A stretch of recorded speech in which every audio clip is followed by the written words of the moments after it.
Hola amigos de Ami Yandy, bienvenidos a un testimonio impactante más. Es maravilloso contar las historias, los testimonios tremendos de las cosas que hace nuestro Dios. Y hoy estoy muy contento porque desde cuando queríamos presentar este testimonio de un amigo muy querido, él y su familia. Él es el pastor Mario Rodríguez y hoy tenemos el privilegio de tenerlo aquí contándonos algo que les va a impresionar. Así es que, Pastor Mario, gracias por darnos la oportunidad de contar tu historia y adelante, los micrófonos son tuyos. Es una bendición siempre poder compartir las cosas grandes y maravillosas que el Señor hace con cada persona. Bueno, pues yo tengo 54 años hoy y mañana 7 de agosto cumplo 55. No los aparento, ¿verdad?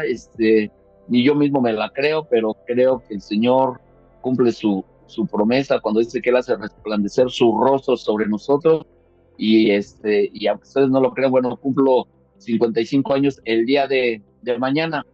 Entonces sucede que yo soy el más pequeño de cuatro hermanos, tres varones y una mujer. Y quiero comentar, nosotros nacimos en un hogar cristiano, ¿no? Evangélico, como antes se le nombraba, o protestantes. Y mi mamá nace en un hogar evangélico.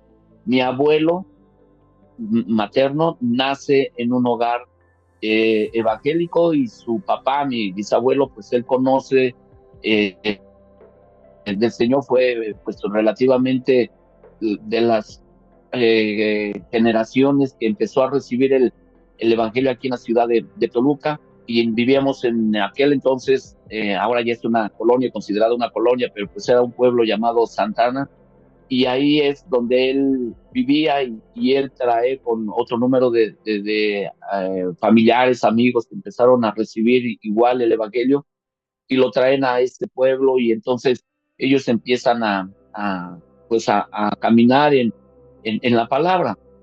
Y entonces nosotros nacemos ahí y a la edad de 2 años, tres aproximadamente, yo quedo huérfano, mi papá falleció y yo siendo el menor de cuatro hermanos, pues yo no tengo ni la más mínima idea, yo no tuve ni el más mínimo recuerdo por más que traté, digo, ya dejé de hacerlo, ¿no? Porque pues ya me di cuenta que por más que trataba de recordar, yo no recuerdo, no tengo la imagen de quién fue mi padre más que en fotografías, tal vez mis hermanos de los dos mayores, ellos sí, sí recuerdan perfectamente bien, porque mi hermana tenía 10, mi hermano 9 el mayor, y el que sigue tenía, pues relativamente 7 años o 6, pero yo no recuerdo de él. Sucede que entonces cuando yo voy creciendo, mi papá cuando muere, él deja tres cantinas aquí en la ciudad de Toluca. Y mi mamá, bueno, él ya era de profesión estilista, ella trabajó muchos años en la Ciudad de México y cuando conoce a mi papá se vienen para acá a Toluca y entonces mi papá empieza a abrir ese negocio y mi mamá ya no ejerce su profesión, sino que se dedica totalmente a su familia. Mi papá nunca le prohibió, ni mucho menos el no asistir al templo, y al contrario, incluso cuando él se casa civilmente, también él se casa por la iglesia cristiana, y nunca le prohibió a mi mamá jamás, ¿no? Jamás, jamás. Y entonces, cuando mi papá fallece, pues mi mamá continuó, ¿no? Tuvo, después de unos pocos años, tuvo que deshacerse de ese negocio y bueno, ella después se emprendió en otro negocio y nunca dejó ella de inculcarnos la palabra, nunca dejó de llevarnos a la iglesia. A mí me encantaba a la edad de 4 años, yo recuerdo vagamente varias escenas cuando íbamos a la escuela dominical, a la escuelita de vacaciones, precisamente en estas fechas. Y a mí me encanta, a los 5 años, a los 6 años, me encantaba ir y escuchar las historias de la Biblia y cuando las maestras de la escuela dominical nos platicaban, como que nos llevaban allá a esos momentos, esos lugares de la historia. y me encantaba, de verdad que a mí me encantaba muchísimo, pero empezó a suceder algo por la ausencia a causa de la ausencia de mi padre, pues yo no lo entendía, ¿verdad? Empecé a caer como en depresión, dejé de comer, platica mi mamá que yo no quería comer y entonces me empecé pues a enfermar o me enfermaba continuamente por cualquier cosa y sucede que de pronto donde nosotros ahora vivíamos, a raíz de que mi papá fallece, mi abuelo en Santana tiene una casa muy grande y le dice a mi mamá, pues vente a vivir para que pues de alguna manera podamos apoyarte ahí con los niños mientras tú trabajas, ellos pueden estar en casa y todo, ¿no? Entonces la casa era grande. Y yo recuerdo que a la edad más o menos como de casi 5 años, por ahí empecé a escuchar una voz que me decía, si Dios existe, ¿por qué te dejó huérfano? Y yo volteaba hacia los lados y yo decía, ¿quién me está hablando? Y era tan clara la voz que no me dio miedo, pero me llamó mucho la atención porque después venía otra palabra, que Dios que dice ser amoroso deja a un hijo huérfano. Así como te estoy diciendo, estas palabras las escuché cuando yo tenía 4, casi 5 años, me acuerdo muy bien, y se me quedó muy grabado. Entonces, cuando yo iba a la iglesia y escuchaba de que el amor de Dios y que Dios amaba a los niños, a la familia, entonces venía nuevamente esos pensamientos, no es cierto, si Dios existiera, ¿qué Dios tan amoroso dice ser, deja un hijo huérfano? Y entonces yo empiezo a crecer con eso y yo entiendo entonces que esa fue la razón por la que yo dejé de comer, empecé a caer en depresión, porque para mí fue algo así como que si es cierto, si Dios existe, ¿por qué se murió mi papá? ¿Qué culpa tuve yo de haber nacido huérfano? Para los 6, 7 años que yo ya tenía y que empecé a ir a la escuela, era una afrenta, que tú llegaras a la escuela y era también como de pena decir que eras huérfano y tú sabes cómo, pues en la escuela los niños no miden las palabras ni las consecuencias, ni mucho menos, y que te empezaron a decir huérfano, huérfano, era algo que te dolía y pues tú te tenías que defender, entonces era una situación muy difícil, ¿no?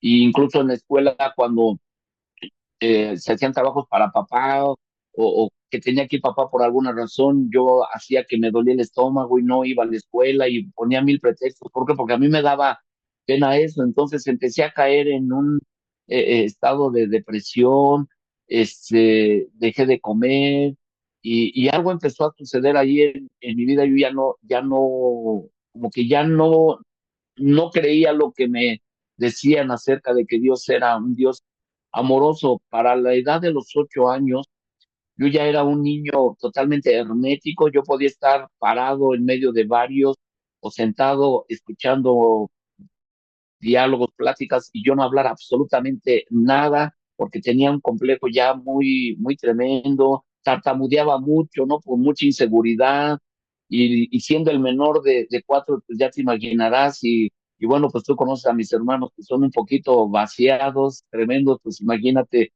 decíamos la carrilla, ¿no? Y entonces, todo eso me empezó a llevar así a ser muy hermético y en la escuela me era difícil participar, en la escuela me era difícil leer un libro cuando se trataba de la lectura o de pasar al pizarrón, yo temblaba, o sea, fue algo muy tremendo. Pero a la edad de los 8 años surgió algo. Mi hermano el mayor, él pues también había caído bajo todos esos conceptos a causa del fallecimiento y la ausencia de nuestro papá. Y entonces él empezó a caer en las adicciones y él siendo mayor, desde luego que yo de 9 años, él por primera vez a los 8 años me comparte en ese tiempo lo que se podía o lo que había de sustancias tóxicas, ¿no? De droga, de alcohol, o sea, en un día probé de todo lo que en ese tiempo se estaba usando, ¿no?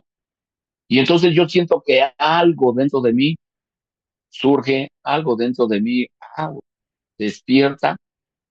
Y yo dije, ¿qué es esto? O sea, me gustó la sensación que empecé a tener y fue algo que para mí como que me dio valor,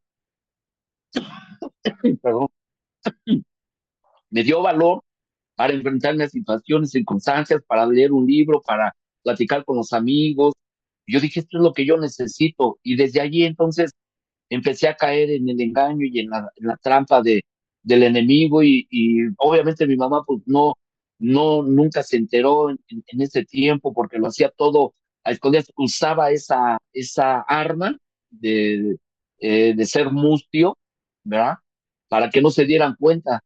Incluso toda la droga prácticamente que yo empecé a ingerir, pues yo se la robaba a mi hermano, ¿no? Y incluso él llegaba y me la daba que la guardara, y pues yo se la guardaba muy bien, tanto que después ni se acordaba ni la encontrábamos, pero después yo me la consumía, o sea que a mí en todo ese tiempo me salió gratis y regalado todo, ¿no? Entonces, no fueron muchos años, fueron de los 8 a los 20 años cuando yo caí en toda esta situación. Nunca dejé de ir a la iglesia los domingos al templo porque en casa era ley que yo tenía que ir al templo porque si yo quería comprarme algo, quería dinero, quería una ropa o lo que fuera, pues era ley que yo tenía que ir a la iglesia, ¿no? Entonces yo iba, para entonces ya dejé de ir a la escuela dominical con los niños, con los adolescentes, pero sí iba los domingos, escuchaba la palabra y recuerdo que a la edad de los 12 años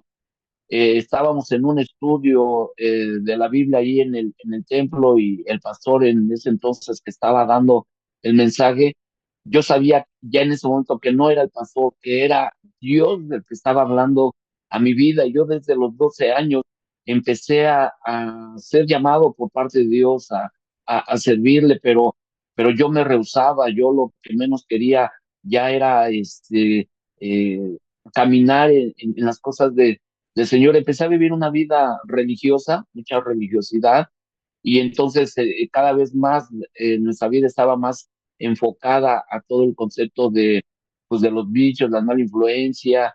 Y recuerdo que mi mamá en ese tiempo pues empezó a dar cuenta porque su hijo, el mayor, mi hermano el mayor, pues él empezó a tener problemas muy tremendos también de adicciones y entonces ella continuamente nos pedía y nos decía que fuéramos a la iglesia y oraba por nosotros.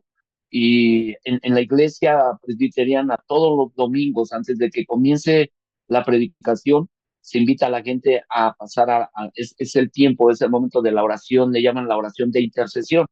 Entonces mi mamá siempre pasaba los domingos y, a ver, hermana Caro, ¿qué es lo que quiere? ¿Por qué quiere que oremos? No, pues por mis hijos y la mayoría pues conocían a la familia, sabían la situación en la que estábamos viviendo y bueno, pues mi mamá siempre pasaba los domingos a que le apoyaran a orar por sus hijos y mientras sus hijos andaban pues cada uno descarrilados, ¿no? Y aunque llegábamos en domingo, pues no pasaba nada, no sucedía nada. Y recuerdo que mi mamá propiciaba llevar a la casa misioneros, predicadores, de los que venían invitados o el pastor local, y los invitaba a la casa y a mí, en lo personal, para entonces ya yo vivía con uno de mis hermanos que mi hermano el mayor, pues él ya estaba casado, mi hermana ya estaba casado y ya vivían aparte y nada más donde vivíamos en un departamento, era mi hermano David y su servidor. Entonces mi mamá propiciaba invitar a misioneros, los predicadores o hermanos de la iglesia, habría estudios bíblicos y en ese entonces mi hermano con un primo tenían un luz y sonido y teníamos ahí el equipo y cuando venía el grupo al estudio yo le subía volumen a todo lo que diera, ¿no? Y mi mamá pues se enojaba, oye, bájale, no, pues que se vayan, que no está el templo, pues para qué es entonces yo estoy oyendo y estoy grabando y estoy preparando para el evento que vamos a tener y se iban los hermanos, pero regresaban a los 8 días y eso me enfurecía. Y luego domingos o entre semana traía misioneros de ahí de la iglesia que visitaban y recuerdo bien de una hermana, ya era grande ella, una mujer valiente, una mujer que no le tenía miedo a nada, a nadie, una mujer que predicaba el evangelio a todos lados y cuando la invitaba a comer, este, mm, bueno, pues la costumbre de orar a Dios, ¿no? Y bendecir los alimentos, decía esta hermana, mi hermanito, ¿quieres orar? No, yo no oro. Ora, dale gracias a Dios. No, yo no oro. Y me quedaba callado, ¿no?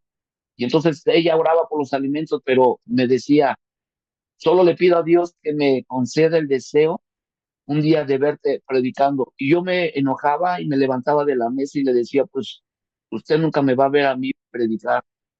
Y me paraba y me salía, pues no era unas, eran dos, tres, no recuerdo cuántas veces mi mamá en diferentes tiempos la invitaba y era lo mismo que me decía. Incluso recuerdo que un día me dijo, pues yo no me voy a morir hasta no verte predicando. Y yo, pues usted se va a morir y a mí nunca me va a ver predicar.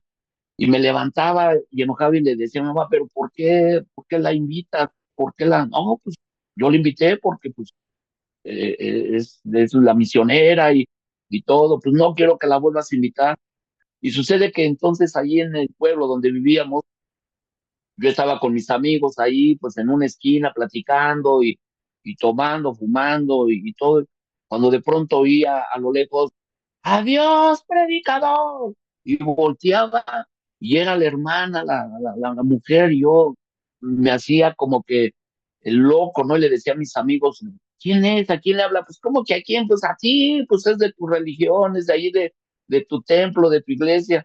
Y no era, sino una, eran varias veces, íbamos caminando en otro tiempo y del otro lado de la acera de la banqueta me gritaba, adiós, predicador, y yo volteé, yo quería que la tierra me comiera, ¿no? O sea, era algo que me enfurecía y era más o menos en ese tiempo, a los 12 años, cuando yo ahí en la iglesia, en un mensaje del pastor, empecé de parte de Dios, a entender que Dios me estaba llamando, pero yo hacía caso omiso y eso me enojaba y luego pues venía la hermana pues más y sucede que yo cuando la veía de lejos ya mejor le esquivaba y ¡pum! Me iba, ¿no? Y entonces mi mamá ahí en ese departamento, recuerdo que un día también invitó a los jóvenes a pues ahí para tener la reunión y entonces dije, ya no voy a hacer enojar a mi mamá, ya no voy a ser grosero, me voy a portar muy amable. Y empiezan a llegar los jóvenes, el líder de jóvenes, y adelante, pásenle, qué bueno, me da gusto que hayan venido. Me dijo, mamá, que van a tener aquí la reunión. No, sí, por supuesto, contigo, si tú nos los permites. Ah, no, sí, claro, les puedo ofrecer un refresco, papitas y todo. No, sí, claro, permítanme, ahorita vengo, voy a la tienda por ellos. Era un sábado, recuerdo, porque eran los días de reunión que tenían los jóvenes y fueron a la casa el sábado. Y entonces yo me bajo, voy a la tienda y regreso y no había nadie. Y mi mamá viene enojada. Oye, qué bárbaro, ¿por qué te tardaste? ¿Cómo que por qué te tardaste? Pues fui por unos refrescos y las papitas. Sí, pero hoy es lunes. Ese día era sábado cuando fueron a la casa los jóvenes y yo les dije, ¿quieren un refresco? ¿Quieren unas papitas? Ahorita vengo. Y yo me fui, me perdí todo ese fin de semana y no regresé hasta el lunes. Y cuando yo llego, pues mi mamá se enoja, ¿no? ¿Dónde andas? ¿Qué bárbaro? Uy, ¿qué clase de cristianos son? O sea, ¿para estar nada más un ratito? No, ¿sabes? Yo si le voy a entrar bien y si no, mejor no le entro. Y cositas así, ¿no? Y de burla y todo.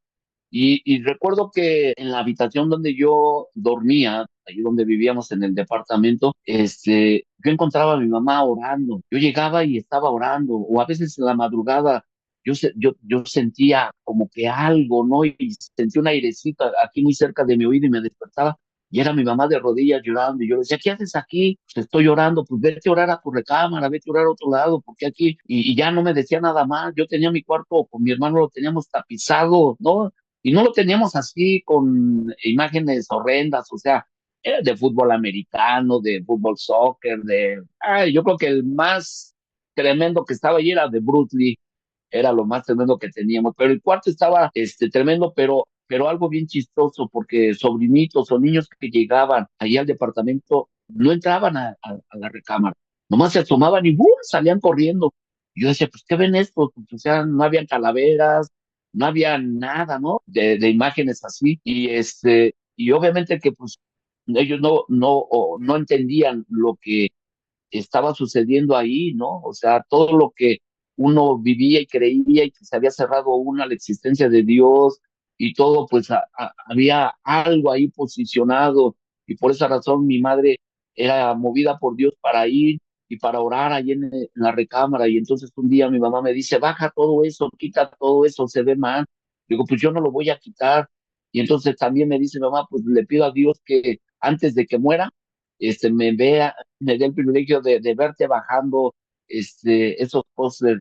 Y yo en mi enojo y en mi coraje y en mi rebeldía y en mi incredulidad le dije, pues te vas a morir, jefa, pero yo no voy a bajar nada y no vas a ver nada. Y ya pasó el tiempo, pero mi mamá no dejaba de orar, no dejaba de orar y se metía ya a mi recámara. Para cuando yo tenía 20 años, pues yo ya estaba ya más involucrado en todas este tipo de cosas, de sustancias, de vicios, incluso yo había estudiado por accidente una carrera de diseño gráfico y de accidente porque digo, yo no tenía pensado eso, sino yo me metí porque ya no tenía más opción a los 18 años, de los 12 a los 18 años, 3 veces intenté quitarme la vida porque yo me sentía tan inútil, no tenía propósito en ella, yo decía, ¿para qué vine a este mundo? Había mucha amargura, había mucho dolor. Yo de niño trataba de acercarme a los adultos cuando yo veía que a sus hijos los acariciaban, los abrazaban, yo trataba de acercarme para experimentar, porque yo no viví eso. Y lo único que yo recibía es, váyase para allá, niño mugroso.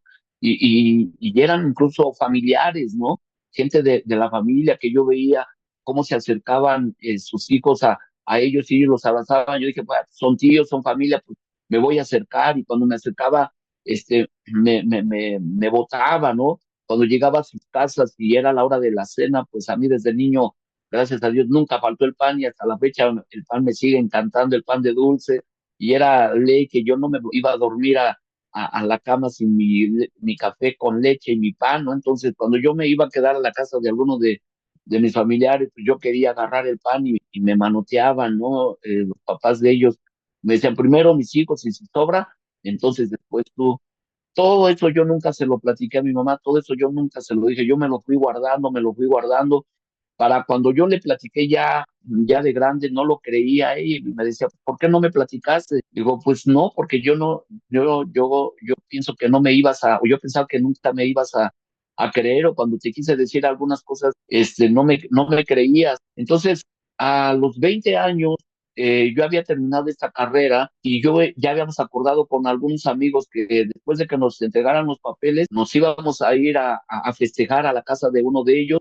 Y obviamente, pues Mario, yo era el que iba a llevar la droga, ¿no? La marihuana en ese entonces, que era lo que más también rolaba, porque yo la llevaba en la escuela y pues a varios ahí les ofrecí y yo era el que iba a llevar, yo no iba a llevar los refrescos, ni la botana, ni las galletas, nada, yo iba a llevar el toque, como decimos, ¿no? Eso era, recuerdo que era un viernes, a la edad iba a cumplir 20 años, en Toluca, las noches en diciembre son frías, pero en ese tiempo eran heladísimas, en diciembre, en la noche, y yo recuerdo que era una noche, un viernes, una noche de diciembre, yo iba a ir la semana siguiente, el miércoles era cuando yo iba a ir a la escuela a recibir los papeles, a tener todo, ya lo habíamos preparado la fiesta y todo, pero el lunes yo había quedado, yo ya salir de mi casa, yo ya irme de donde vivía con mi mamá y mi hermano, y me iba a ir con una persona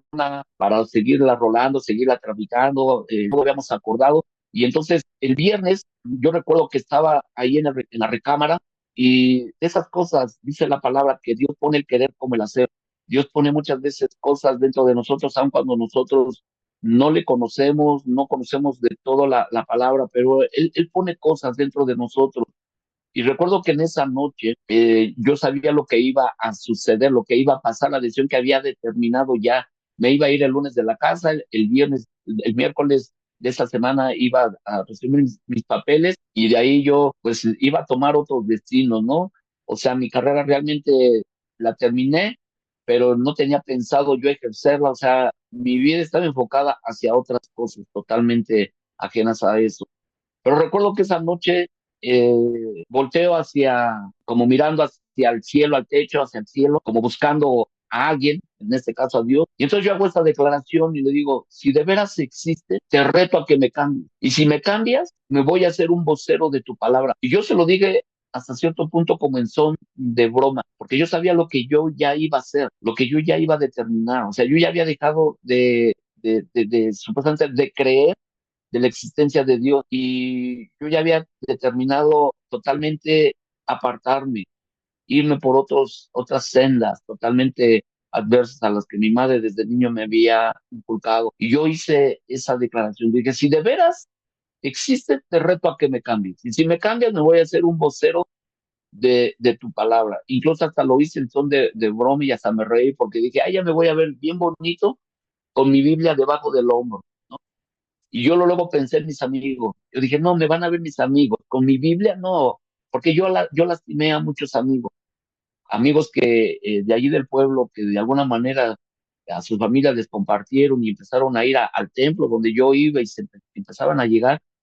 Cuando ellos volvían a regresar allí donde estábamos, allí en la banda y todo, yo lastimé a algunos, les insulté y a algunos hasta les di ahí unas cachetadas y todo, ¿no? Yo dije, ¿sabes qué? Aquí no me vengas con esos cuentos, porque si eso fuera, yo estaría allá. Si yo estoy aquí es para esto y a mí no me vengas con cuentos, y si no, llégale y todo, ¿no? Y se sorprendían de esa actitud, ¿no?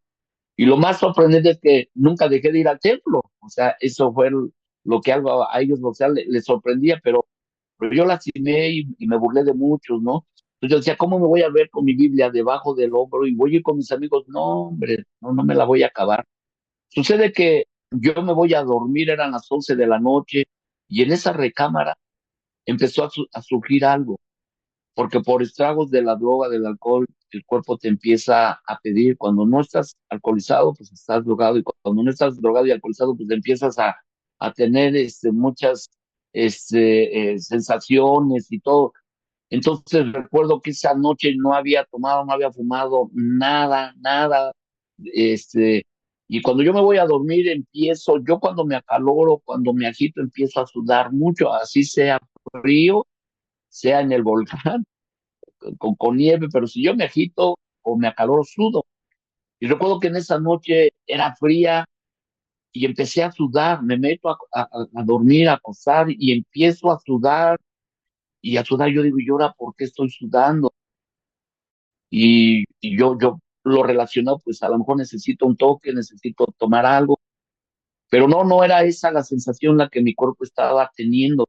Fue una sensación muy diferente, que ese calor empezó a subir y empecé yo a sudar y entonces como que me quise tapar porque yo dije, pero ¿qué me está pasando, no?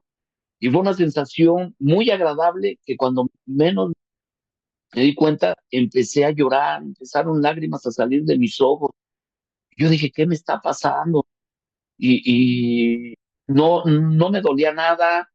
Cuando yo hice esa declaración a Dios, no, de verdad yo decía comerme el mundo a puños, no estaba enfermo, no me dolía nada, o sea, relativamente yo decía, estaba bien, yo no necesitaba de Dios, por eso estaba pensando tomar esa decisión. Y entonces yo no comprendo lo que estoy viviendo en ese momento. Y recuerdo que agarré la sábana y me la aventé encima de mí para taparme, porque va a venir mi hermano, me va a ver que estoy llorando y no me la voy a acabar. Pero cuando yo me envuelvo con la sábana, empieza a surgir más ese calor, empiezo a sudar, pero empiezan a correr las de cocodrilo así impresionantemente. Pero ya fue una sensación que yo nunca jamás había experimentado, nunca, ni aun cuando andaba totalmente alcoholizado o bajo los efectos de la droga, o sea, nada, porque era algo agradable y iba en aumento, empecé a las 11 y eran las 2 3 de la mañana y no paraba y no paraba y ya no quería que parara. Fue como a las 4 de la mañana, de la madrugada, cuando fue el acabose, porque yo sentí literalmente que alguien me agarró. Así yo sentí los brazos de alguien que me agarró. En ese momento yo me sentí como un niño, no sé, como de un año, como de 8 meses, no sé, un niño en brazos de papá. Y yo sentí como que alguien me acomodó así en su hombro y me empezó a dar así como unas palmaditas. No, eso fue lo que desmoronó porque era lo que yo desde niño estaba padeciendo, el amor del Padre, el abrazo del Padre, que yo desafortunadamente no tuve la experiencia, quise buscarlo en la vida de otras personas, no lo recibí, y eso fue lo que empezó a apartarme, eso fue el arma que el enemigo, fue el espacio que el enemigo usó para venir y empezar a traer dardos a mi mente. Dios no existe, que Dios que dice ser amoroso deja a un niño huérfano, y yo empecé a creer esas palabras, porque cuando me empezaban a hablar del amor de Dios, yo ya no creía, yo quería experimentar, yo sabía que Dios existía, que Dios era salvador, que Dios era sanador, pero yo ya no lo empecé a reconocer como un Padre celestial. Y entonces me empecé a rehusar, me empecé a rebelar cuando la misionera venía y me decía que yo iba a ser un predicador, lo que menos yo quería era eso, y me enojaba cuando mi mamá traía a la gente de la iglesia para compartirnos, me enojaba porque yo me estaba enojando conmigo mismo, pero también quise enojarme con Dios por decir, si de veras existe, ¿por qué me dejaste huérfano? ¿Yo qué culpa tuve? No lo entendí en el momento, no lo entendí. Años después tuve que entender que tuvo que haber sido de esa manera. Dice la palabra que si el grano no muere, entonces no puede dar fruto. Tuvo que haber sido enterrado mi padre como grano para que pudiera dar fruto. De lo contrario, si él tal vez hubiera vivido, tal vez no estaríamos platicando esto, porque a lo mejor por los negocios que él tenía, tal vez nosotros nos hubiéramos conducido hacia eso, y hoy no estaríamos aquí hablando, platicando esto, pero Dios tiene todo perfectamente planeado, controlado, y él sabe por qué hace las cosas. Entonces, esa noche de diciembre fue la experiencia que yo desde niño quise tener, y él se manifestó ahí. Fue cuando yo entendí esa parte que dice en la escritura: aunque tu padre y tu madre te dejare, con todo yo te recogeré. Y entonces por primera vez yo pude sentir los brazos de papá, pero no de cualquier papá, sino del Padre Celestial. De ahí mi vida totalmente cambió. Para entonces yo tenía prácticamente 20 años, iba a cumplir 20 o acaba de cumplir 20 años, y entonces, de ahí fue así rotundamente cuando las cosas empezaron a cambiar.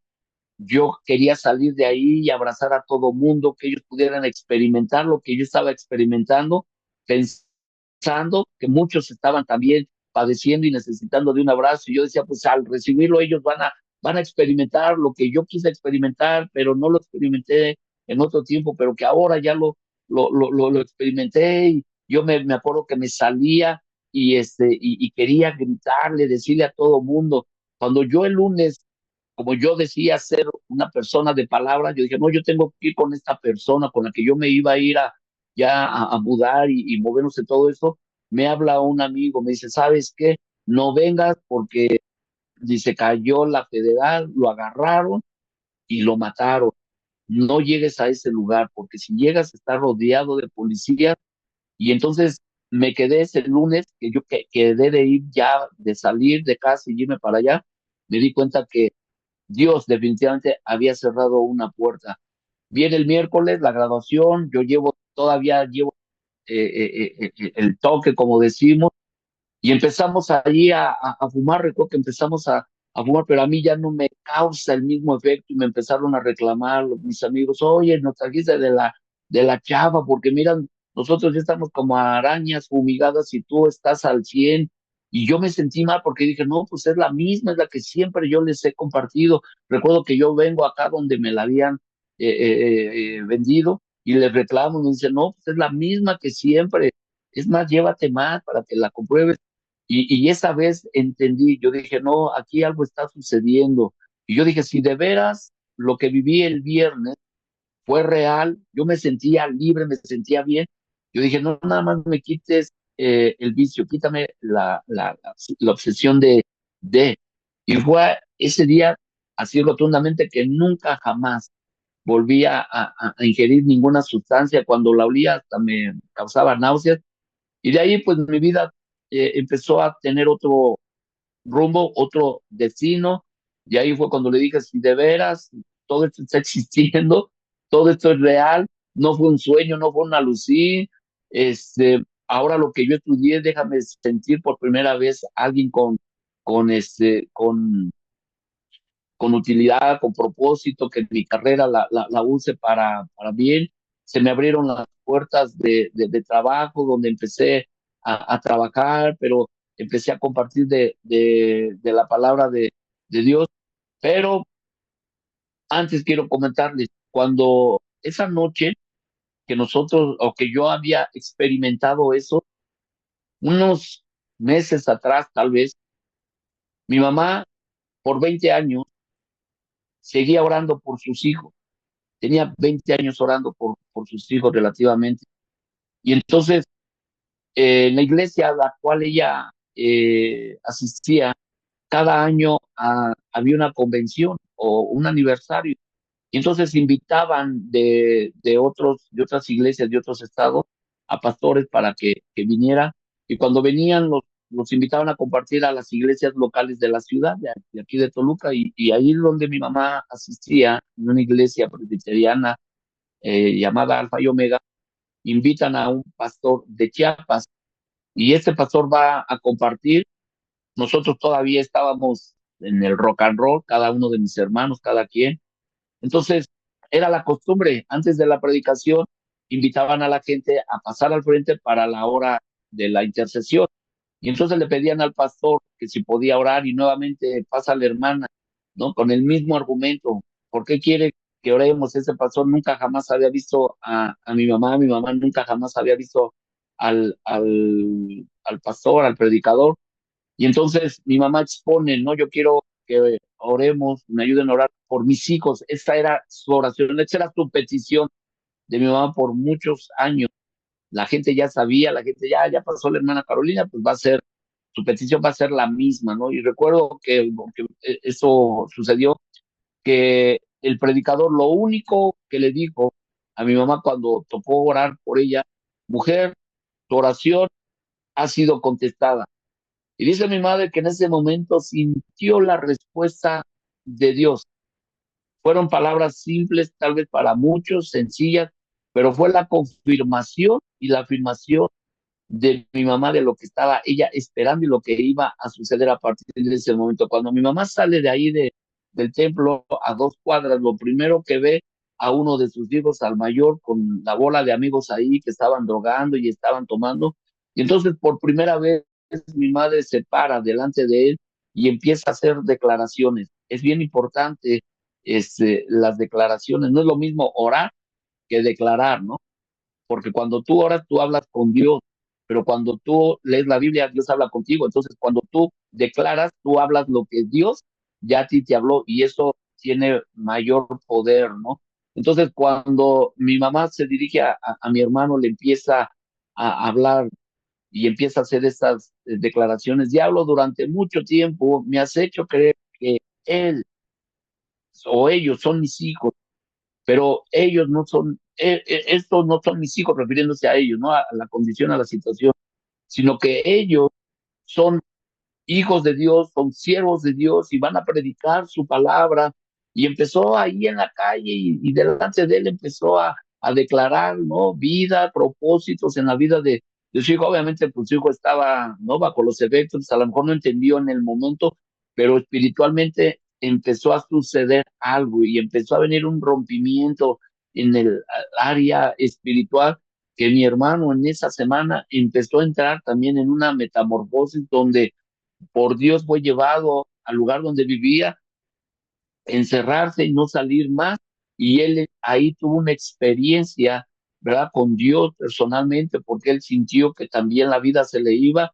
Y fue entonces cuando él clamó y le pidió a Dios una oportunidad para vivir y le viene el suspiro nuevamente. Y él entendió que había sido Dios el que había respondido. Semanas o meses después, relativamente, fue lo que yo viví, esa experiencia que tuve. Mi otro hermano, mi otra hermana, cada uno en su espacio, en el lugar donde cada uno estaba, empezaron a vivir una experiencia que al poco tiempo cada uno después pudimos compartir, ¿no? Ese encuentro que tuvimos cada quien con Dios. Y cuando en otro tiempo mis hermanos no estábamos en la palabra, ahora les puedo decir que los cuatro, esa declaración que hizo mi madre hace ya casi 35 años, este, mi madre hizo esa declaración para la gloria y honra de nuestro Señor. Los cuatro hermanos somos pastores, nuestras esposas, bueno, la esposa de cada uno son, están trabajando con nosotros también, nuestros hijos están sirviendo al Señor. Es una generación que por el poder de la declaración y la oración ganó una mujer que no era pastora, ¿verdad? Era una fiel congregante, una fiel servidora, como les digo en la iglesia, y una fiel diezmadora, ¿no? Era esas tres características que tenía mi madre, pero todo eso Dios la premió con la respuesta que ella estaba esperando, no nada más que sus hijos se convirtieran, sino que también sirvieran al Señor. Ahora yo soy la cuarta generación, mis hijos son la quinta generación y declaramos que las 1000 generaciones que vienen hasta que el Señor venga serán generaciones que estarán sirviendo al Señor. Entonces de ahí pues empezamos a congregarnos, seguir creyendo en sus promesas. Yo siempre les he dicho, no es lo mismo creer en Dios que creerle a Dios. Y entonces empezaron a surgir muchas cosas, se platicaba que a mí me dio por quererme ir a las calles y abrazar a todo mundo y compartir el Señor, y me gustaba orar por la gente que estaba pues padeciendo o enferma, y la verdad es que yo nunca vi a una persona sanar en el momento, pero yo creía en mi corazón que la gente sanaba, y yo recuerdo en mis inicios ya de joven en la iglesia, ¿no? Yo quería que ahora todos mis amigos vinieran al Señor, y los empezaba a invitar. Sí me arriesgué, ¿no? Sí hubo quien me quiso allí también dar unas cachetadas, pero apliqué lo que la Biblia dice, es mejor dar que recibir, pero al final se convierten al Señor, y era mi anhelo que mis amigos conocieran del Señor, de Dios, y yo estaba allí en la iglesia, y me acuerdo que en las oraciones yo decía, Señor, yo quiero ir donde nadie quiere ir, yo quiero estar donde nadie quiere estar, yo quiero predicar donde nadie quiere predicar. Y recuerdo que cuando yo andaba en las calles compartiendo del Señor y compartiéndole del amor de Dios a la gente y todo, algo empezó a surgir en mi cuerpo. Voy al doctor y me dice, ¿sabe qué? Lo tengo que intervenir porque eso que tiene es un tumor, y es un tumor cancerígeno. Le digo, oiga, espérame, pues ni siquiera me ha sacado análisis. No, no, no, no, es que eso ya me las de los años que yo tengo, ya es 100%. Así es que era un viernes, recuerdo. Así es que el lunes usted se viene a internar, y empieza a ver su agenda. Era un mes de mayo, recuerdo. Dice, no tengo lugar en el quirófano hasta agosto, porque yo nada más opero 2 veces a la semana aquí en el hospital, y no tengo espacio. Así es que se viene el lunes para ver si hay algún espacio. Y cuando se refería a un espacio es cuando pues, ya algún paciente eh, eh, pudo haber muerto, y entonces en ese espacio él me iba a aprovechar para intervenirme. Y entonces yo me interno el lunes y estoy ahí con mi bata, con mi suero, sin entender nada, y trato de decirle a Dios qué pasa, ¿no? O sea, en el mundo no viví tantas cosas y no me pasó nada, porque ahora que ya me entregué a ti, que determiné creerte y servirte, estoy pasando esto. Y recuerdo que el Señor, aquella oración que hacía, Señor, yo quiero ir donde nadie quiere ir, Señor, yo quiero estar donde nadie quiere estar, yo quiero hablar donde nadie quiere hablar. Y yo le he enseñado a la gente que tú tienes que ser específico. Por no ser específico, me dice el Señor, este lugar es un buen lugar para predicar, para hablar y para estar donde muchos no quieren estar. Y entendí lo que Dios me quiso decir. Entonces yo agarro, me salgo y empiezo a compartirle a toda la gente del piso donde yo estaba. Finalmente me intervienen, el tumor sí fue positivo, me trasladaron al siglo XXI, a la Ciudad de México, para darle continuidad. Me dijeron, aquí le hicieron una operación muy pequeña, pero ahora le vamos a hacer una más grande. Prácticamente vamos a abrir todo el cuerpo torácico para ver si eso no se regó. Y entonces me hacen una pregunta. Yo iba con mis hermanos que me acompañaron, me dicen, ¿es usted casado? Le digo, no. ¿Tiene hijos? No. Dice, bueno, le recomendamos que usted no se case a menos de que quiera hacerse de luna de miel a su esposa aquí en el hospital, porque usted va a pasar un buen tiempo aquí en el hospital por ese padecimiento. Y de hijos, pues no va a poder, no, no va a poder tener. Le digo, ¿qué posibilidades hay? Pues dice, pues como 1,000. Dice, de 1,000, una. Digo, pues yo soy esa una. Y el doctor así como que, bueno, está bien. Y yo recuerdo que cuando yo venía de México me aplicaron 21 radiaciones continuas. Yo venía de la Ciudad de México y lo primero que yo agarraba era mi Biblia y leí esa parte donde dice, no es bueno que el hombre esté solo, fructificados y multiplicados. Y yo recuerdo que cerré la Biblia y le dije, Señor, si esto no se cumple en mi vida, yo nunca jamás voy a predicar de eso, porque te acuerdas que yo te dije que si de veras existieras y que si tú hacías algo, te manifestabas, yo me hacía un vocero de tu palabra. Así es que si esto no se cumple, yo voy a arrancar esta hoja y nunca jamás voy a predicar de esto, pero no lo voy a hacer porque yo sé y he creído en ti y que tú vas a obrar y que tú ya me sanaste. Y me empecé a mover por fe.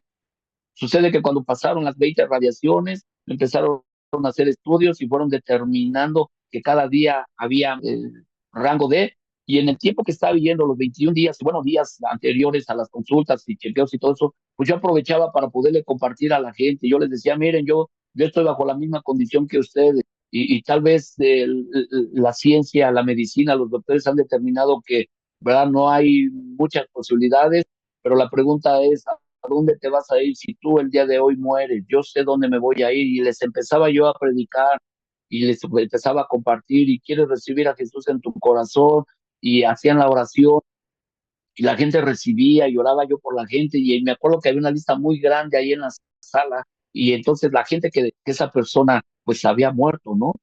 Y yo recuerdo que habían una palomita verde de aquellos que ya los daban de alta y que ya se iban, ¿no? Y recuerdo que un día que fui, era la lista como de 90 como de 100 pacientes que íbamos relativamente por problemas de cáncer. Y recuerdo que el 50 o más del 50% estaban palomeados y yo le digo a Trabajo Social, le digo, oiga, ¿qué pasó con toda esa gente? Dice, pues no sé qué pasó, los médicos están aquí todos locos porque cada uno empezó a tener un diagnóstico diferente. Cada uno lo que les habían detectado, su diagnóstico cambió, los empezaron a hacer estudios y cambió y pues ya no les quedó a los médicos que determinar darlos de alta porque ya no había nada que hacer. Fue hasta entonces cuando yo empecé a comprobar, ¿no? El poder de Dios y los milagros de Dios y cuando yo iba y me metían a la plancha, recuerdo que declaraba esa palabra, aunque comieres cosa mortífera no te hará daño, nada. Yo, o sea, pónganle, métanle todo lo que le tengan que meter a mi cuerpo, que finalmente eso no me va a sanar a mí. Quien ya me sanó ya fue Jesús. Y entonces cuando salgo de las 21 radiaciones y iba a las consultas, pues determinaron que ya no, ya cada vez eran menos las consultas, me las iban prolongando a los 15 días, al mes, a los 3 meses, a los 6 meses, al año, a los 3 años, y de plano ya no tuve que porque ya Dios me había sanado. Entonces conozco a quien es mi esposa y recuerdo que cuando yo la conocí a Gloria, no le pedí que fuera mi novia, yo le pedí que fuera mi esposa. Y cuando platico con ella y después de que me da el sí, digo, pero nada más déjame compartirte, mira, yo pasé por esto y esto y esto y esto. Y me dice, pues, ¿quién soy yo para no creer? Si tú le creíste a Dios, ¿quién soy yo para no creerle? No, pues adelante. Pues nos casamos, ¿no? Se cumplió esa parte que dice la palabra, no es bueno que el hombre esté solo, y a los 7 meses de casado, ¿verdad? Nace nuestra primera hija, hubo complicaciones, pero nació al 100 sin problemas, ¿no? Hubo complicaciones en el embarazo que tuvo, fue una situación ahí embarazosa muy delicada, pero gracias a Dios nació y nació bien. Después viene la segunda hija y para entonces el doctor le dice a mi esposa, ¿sabe qué? Usted tiene un problema muy tremendo de endometriosis, dice, la vamos a tener que a limpiar, pero vamos a tenerla que meter, a someter a un tratamiento si es que quiere tener un segundo hijo, porque por ese problema yo tengo pacientes hasta de 15 años en tratamiento que no se han podido embarazar. Y cuando mi esposa le platica de mi caso, al doctor dice, no, pues, doble milagro, porque no era posible que su hija se estableciera ahí en el útero. Por eso el primer embarazo de mi esposa fue delicado. Y entonces empezó a tomar el tratamiento y fue muy caro en ese tiempo y una inyección costaba cerca de casi 5,000 pesos, estoy hablando de hace ya casi 20 años, entonces no era fácil y le aplicamos la primera, fue la segunda y cuando íbamos a aplicar la tercera le digo, oye, espérame, o sea, aquí todo tiene que ser por fe, tenemos que seguirle creyendo a Dios, ya no vamos a tomar, o bueno, tú ya no vas a tomarte ese medicamento, hay que seguirle creyendo, sí, cierto, pues vamos a cerrar esa puerta, empezamos nuevamente a creerle a Dios y al mes o a los 2 meses se embaraza de la segunda. Para entonces el embarazo de la segunda fue totalmente bien, sin ningún problema, y 4 años después se vuelve a embarazar de Mario, del más pequeño, ¿no? Y entonces ahí empezamos a ver, ¿no? Promesas, milagros de Dios que en un principio no entendíamos, pero también entendíamos después que la obra del diablo, dice la palabra, que es robar, matar y destruir, y cómo desde mi infancia el diablo quiso, ¿verdad?, matar, destruir un propósito o el propósito de Dios, pero al final Dios no permitió absolutamente nada porque él ya tenía totalmente todo planeado. Yo siempre he creído que un nacimiento nunca jamás es por casualidad o por accidente o aún porque hubo una violación, no, o sea, todo de alguna manera Dios lo permitió, a lo mejor en algunos casos no era la manera, pero todos los que han nacido en esta tierra han sido permitidos por parte de Dios para poder cumplir un propósito. Por esa razón, mucha gente se ha enojado con Dios por la manera, la condición en la que nacieron, crecieron sin papá, sin mamá, o producto de una violación, pero al final cuando van entendiendo el propósito de Dios y porque Dios aún permitió que cada uno viviera una situación, porque si en el momento no lo entendíamos, lo íbamos a entender años después. Por eso les platicaba al principio lo que estamos haciendo, el por qué estamos trabajando con estas misiones en Tenancingo. Es un grupo de niños pequeños donde la mayoría de los niños pues, vienen de familias disfuncionales, donde pues no han tenido algunos la experiencia de conocer a un papá en la cárcel. Cuando yo empecé a llevar la palabra en Tenancingo, recuerdo que compartiéndole a gente ya adulta, ¿no? Mayor que yo, de 70, incluso de 80 años, ¿no? Gente que está pagando condenas de 70 años, personas de 70 años pagando condenas de 70 años, ¿no? O sea, ya determinados a morir ahí en ese lugar, pero cuando llegamos con la palabra y les empezamos a dar el mensaje de salvación y un mensaje de esperanza, de amor de parte de Dios, me acuerdo que yo los saludaba de abrazo y recuerdo que ellos me decían, varias personas adultas, pastor, me puede dar un abrazo, es que cuando usted me da un abrazo, dice, no sabe que es el abrazo que yo desde niño siempre anhelé por parte de mi padre. Yo nunca jamás pude recibir un abrazo de mi papá. Entonces, te das cuenta las cosas que Dios permite que uno viva para que después, en el tiempo, Dios pueda usarte para bendecir la vida de mucha gente. Y esa es una realidad. Hay cosas que tal vez tú no estás entendiendo por lo que estás viviendo. No te preocupes, solamente concrétate a creer en Dios, pero a creerle a Dios y saber que lo que estás viviendo, si es algo difícil para tu vida, Dios puede usar eso para traer bendición. ¿Recuerdas si has escuchado la historia, por los que no han escuchado la historia, pero yo creo que la mayoría del mundo ha escuchado la historia de David con Goliat? La espada que Goliat, el gigante, tenía para matar a David, esa espada Dios la puso en las manos de David, con la cual le cortó la cabeza, pero al final esa espada, ¿verdad? Fue el instrumento que Dios le puso a David para traer salvación a mucha gente. El arma que Satanás quiso usar para acabar supuestamente con Jesús, que fue la cruz, esa misma arma Dios la usó para traer salvación a la humanidad. Entonces, el arma que el enemigo ha querido usar en contra de tu vida, si tú tan solo le crees y entregas tu corazón al Señor, esa misma arma Dios la va a usar para traer bendición, para traer salvación, para traer sanidad, para traer un propósito, aún a gente que tal vez ahorita ni te imaginas poder conocer, porque recuerdo que en ese tiempo, cuando me convertía a Dios, cuando tuve esa experiencia en ese proceso, en esa transición, recuerdo que Dios habló a mi corazón y me dijo, yo te voy a llevar a lugares donde nunca habías estado y vas a hablar con gente que nunca habías hablado. De ahí nace esa oración mía, Señor, yo quiero ir donde nadie quiere ir, donde nadie quiere hablar y todo.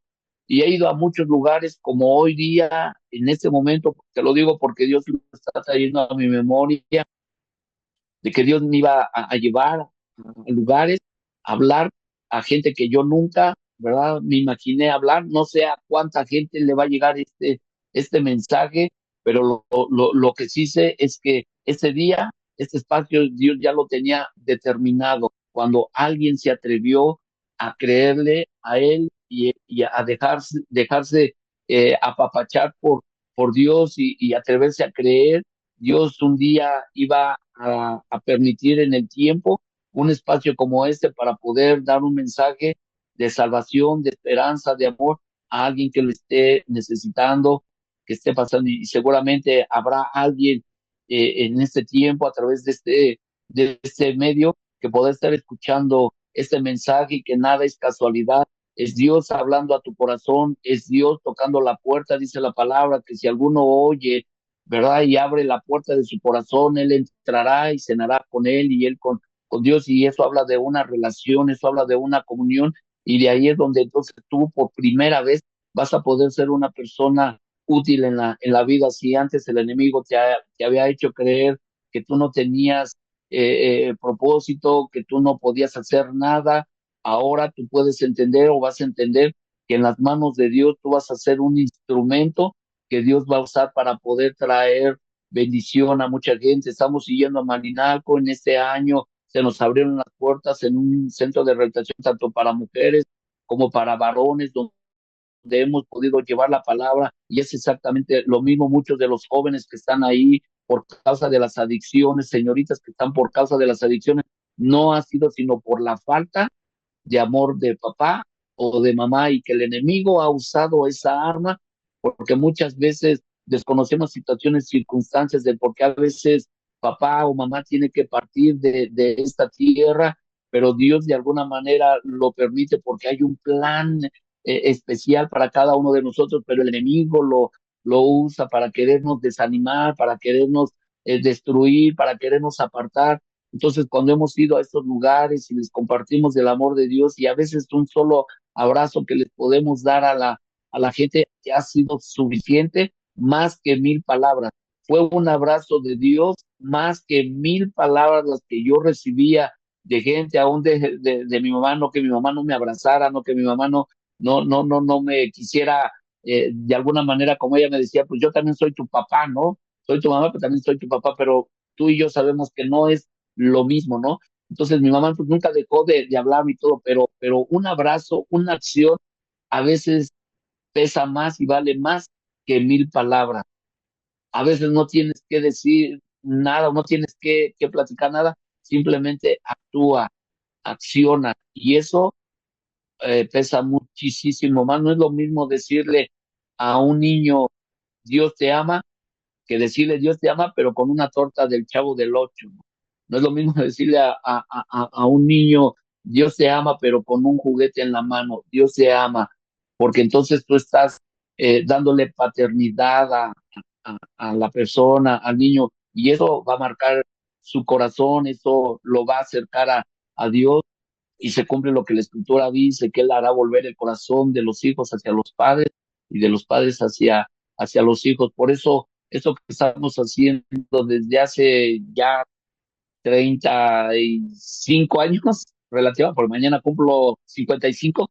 hace 30 años, este, estamos haciendo, no lo dejamos de hacer y lo platico como si fuera ayer y lo hago como si fuera hoy, ¿no? Lo que viví la primera vez y le pedimos a Dios nos siga dando fuerzas para poder hacer y para poder extender y llevar su amor hacia todo rincón donde hay gente seguramente que esté padeciendo y desde este lugar, aunque mis brazos, ¿verdad?, son cortos, pero desde aquí te envío un abrazo de parte de Dios ahí donde tú estás y que seguramente este abrazo que yo experimenté es el que tú vas a experimentar ahí aún en el rincón más olvidado de tu casa, donde nadie te ve, donde nadie te escucha, porque ahí era donde yo estaba, un lugar donde nadie me veía, donde vivía realidades, cosas, pero ahí era donde una mujer se atrevió a orar. Yo, cuando la gente, ahora que estamos pastoreando y las familias vienen, la gente viene y me pide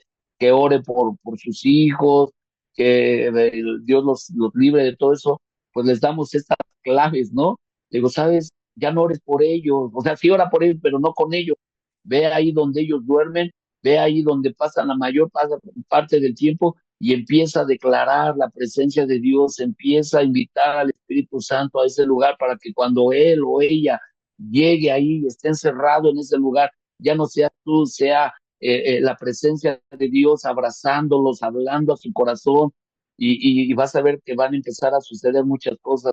A mi madre se le acercaba mucha gente la buscaba cuando oían el testimonio, cuando oían y como fue una mujer de oración 20 años orando, ¿verdad? Entonces mi mamá relativamente les decía esto, ¿no? Pues tú te puedes cansar de estarles diciendo, pero Dios te da las fuerzas, pero ve allí a donde ellos están y empieza a declarar la presencia, no los empieces a ver como tú los ves, sino empieza a verlos como Dios los ve y son palabras no tuyas, sino de parte de Dios y cuando menos se des cuenta las cosas van a empezar a suceder y es lo que nosotros pues hacemos, recomendamos y bueno, pues pudiera contarles 1,000,000 de testimonios, de vivencias, de cosas sorprendentemente, pero pues el tiempo es muy poco, ¿verdad? Y el espacio es muy reducido, pero si alguien quisiera en algún momento que oráramos una palabra de parte de Dios, pues nos pueden encontrar. La iglesia de Michoacán, que se encuentra en el municipio de Contepec. Tenemos un espacio en Facebook, se llama Centro de Vida Contepec, para quien de pronto quiera ahí seguirnos o si tienen algún familiar o algún conocido, pues puedan acudir con nosotros, que estaremos con los brazos abiertos para recibirles aquí en la ciudad de Toluca. Pueden encontrarnos en Facebook o Instagram o TikTok como Mario Rodríguez, así es como yo estoy registrado. Y bueno, pues ya a título personal, ya les podríamos dar más informes como datos para que podamos platicar, dialogar o orar por ustedes o una palabra. Y pues muchas gracias, Dios les bendiga, pastor, este espacio haya sido, sea de bendición para mucha gente. Yo cuando voy a compartir a los Montes y Collados siempre les he dicho y les decía en la cárcel, por una persona, no importa los kilómetros, no importa el tiempo que te traslades, lo que te tengas que gastar, que invertir por una persona, vale la pena, porque el alma de una persona no tiene precio. Y si este espacio se ha abierto para poder llevar el mensaje y hablar al corazón de alguna persona, por una, vale la pena. Y de verdad, amigo, Pastor Daniel, gracias, gracias y un honor poder estar aquí en este tu espacio para poder compartir, confiando en Dios que algo va a suceder o está sucediendo en el corazón de alguien que seguramente estaba esperando recibir algo directamente no del hombre, pero sí de Dios.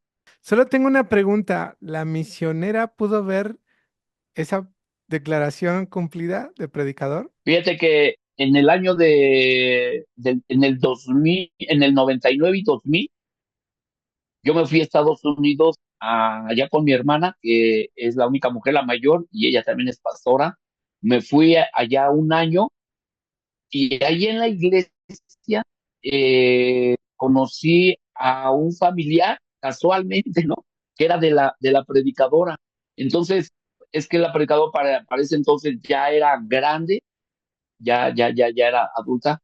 Y entonces, yo cuando regreso de Estados Unidos para buscarla, porque fue al poco tiempo, fue en el 90 cuando yo me convierto, fue en el 99, cuando yo me voy a Estados Unidos, pero en el lapso de ese tiempo no tuve la oportunidad porque siendo misionera ella viajaba mucho, pero entonces sí le dije a esta familia allá en Estados Unidos, porque incluso hasta fotos creo que tomaron o un video y todo, y le dije, tiene años que no la veo y me gustaría verla, saludarla, si la ven, háganle saber, pues ella me conoce, pues ella, ¿verdad? Me molestaba todo el tiempo en la calle, entonces díganle que el predicador anda predicando.